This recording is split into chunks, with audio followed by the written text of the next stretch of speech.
We've been taught that to be attractive, we must be perfect, more handsome, more confident, more polished.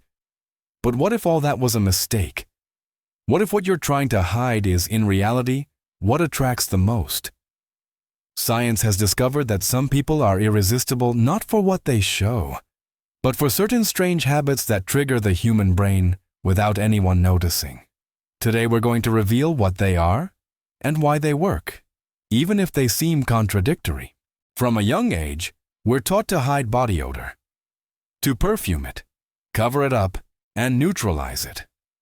Sweat is associated with something unpleasant, something that must be eliminated as soon as possible.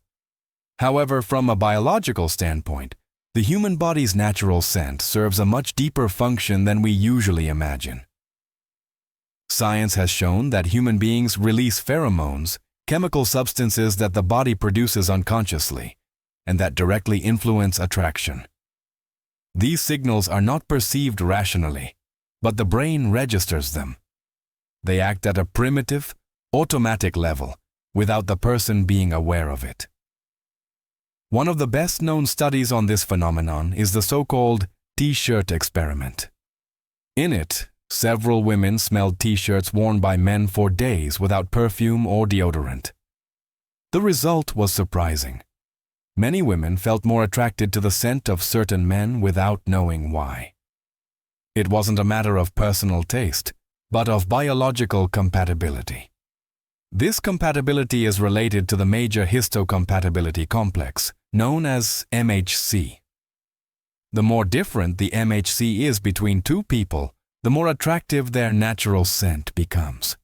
From an evolutionary perspective, the brain interprets this difference as a signal of strong and healthy genes for potential offspring.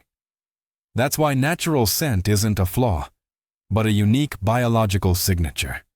It doesn't mean having to give up hygiene, but understanding that completely covering one's own scent can eliminate part of that unconscious signal that the body emits. Paradoxically, what we try to hide out of shame can be precisely what triggers attraction at a deep and primitive level, far beyond outward appearance. We live in an age obsessed with perfection. Symmetrical faces, skin without marks, bodies without flaws. However, psychology shows that absolute perfection doesn't generate lasting attraction, but indifference. What really captures the attention of the human brain are imperfections. Small asymmetries, a scar, a unique laugh, or a trait slightly out of the ordinary act as mental anchors. The brain remembers what deviates from the pattern better. When everything is perfect, nothing stands out. When something is imperfect, it becomes recognizable. Studies on social perception have shown that people with unique traits are usually considered more approachable, more authentic, and more trustworthy. Imperfection conveys humanity. It indicates that there is no mask, no artificial construction behind the image, and that generates a sense of emotional security in the observer. Even in the world of celebrities, the most memorable faces are not the most symmetrical, but those with distinctive features. The brain doesn't fall in love with the flawless, but with the real, that which looks lived in, authentic, and not designed to please. That's why trying to hide every flaw can produce the opposite of the desired effect. Instead of becoming more attractive, the person becomes generic, easily replaceable in memory.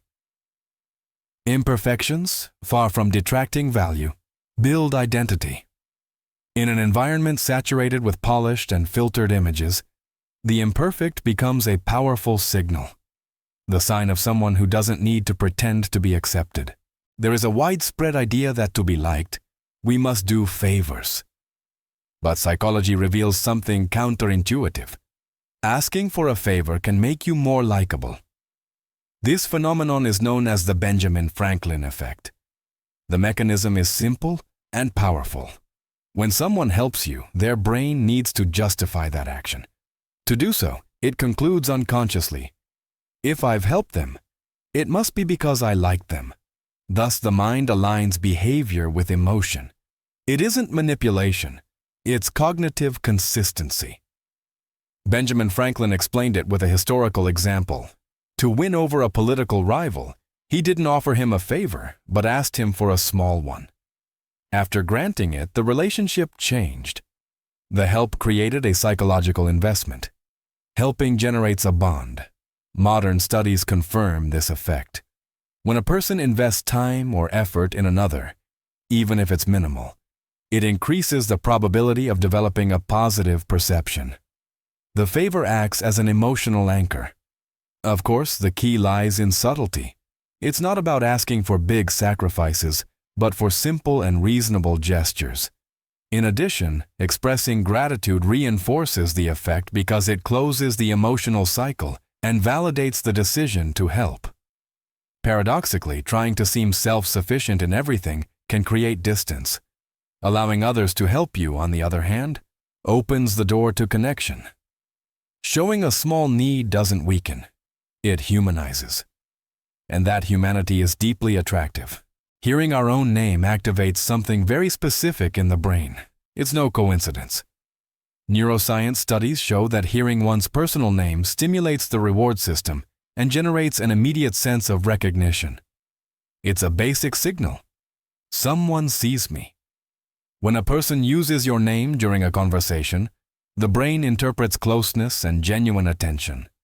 It's not a superficial technique, but a deep mechanism linked to identity.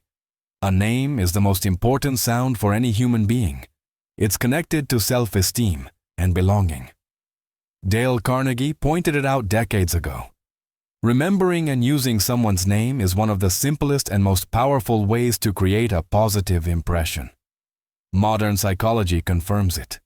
Saying a name reinforces the other person's individuality and reduces the sense of anonymity.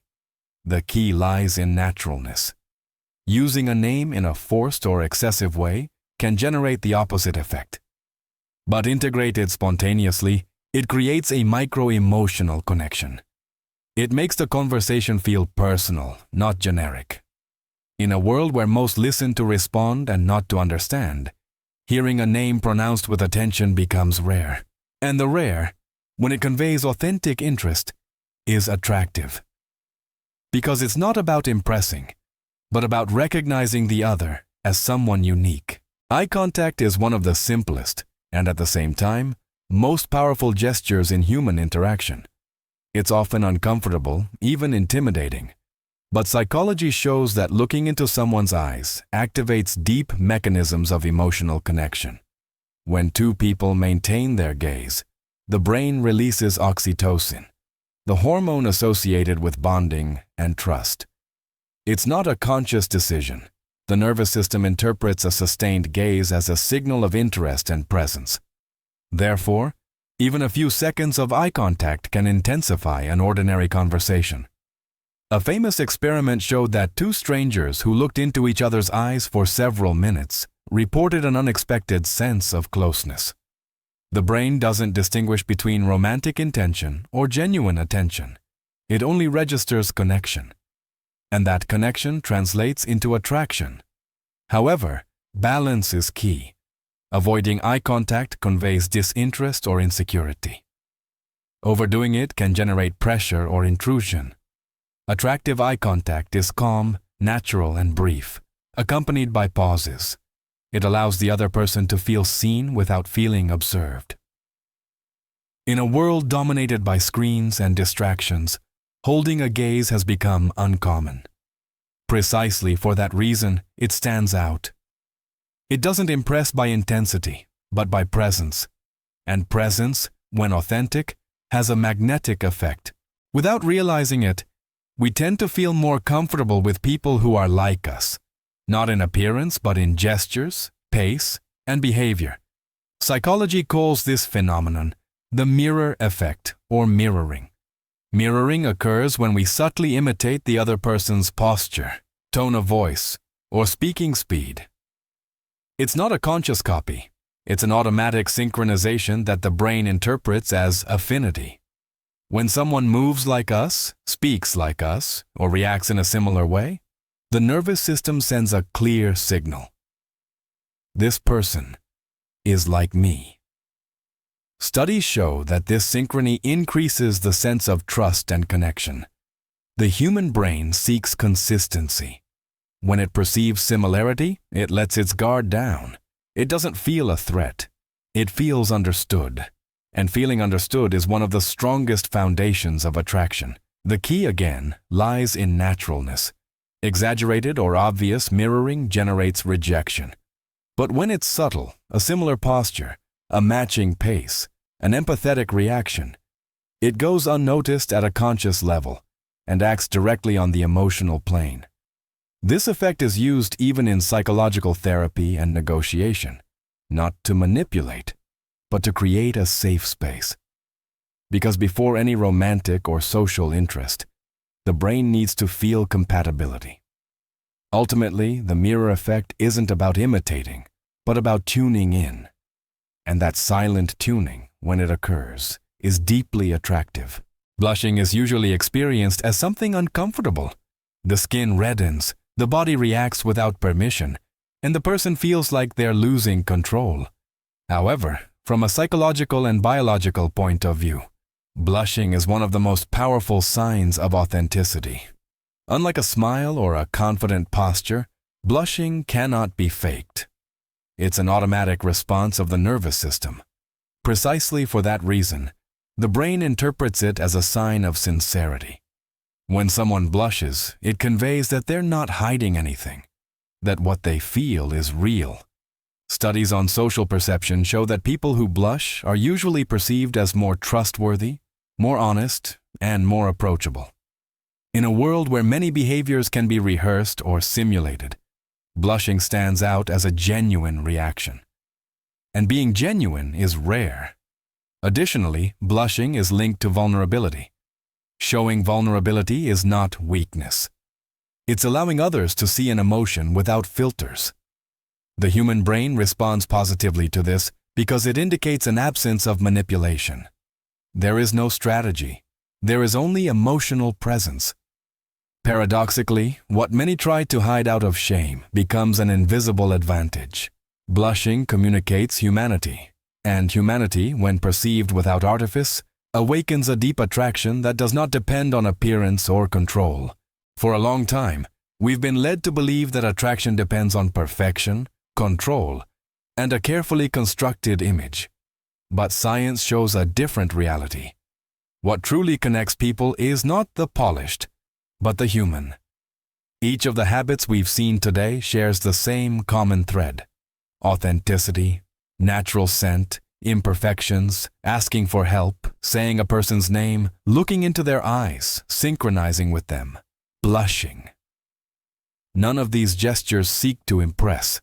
They all reveal real presence.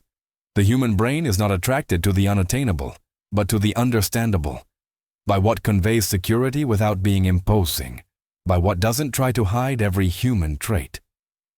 In an environment saturated with appearances, the genuine becomes extraordinary. Perhaps the real question is not how to become more attractive, but what parts of ourselves we're trying to hide unnecessarily. Because often, what we consider a defect is exactly what allows others to feel comfortable, connected, and seen.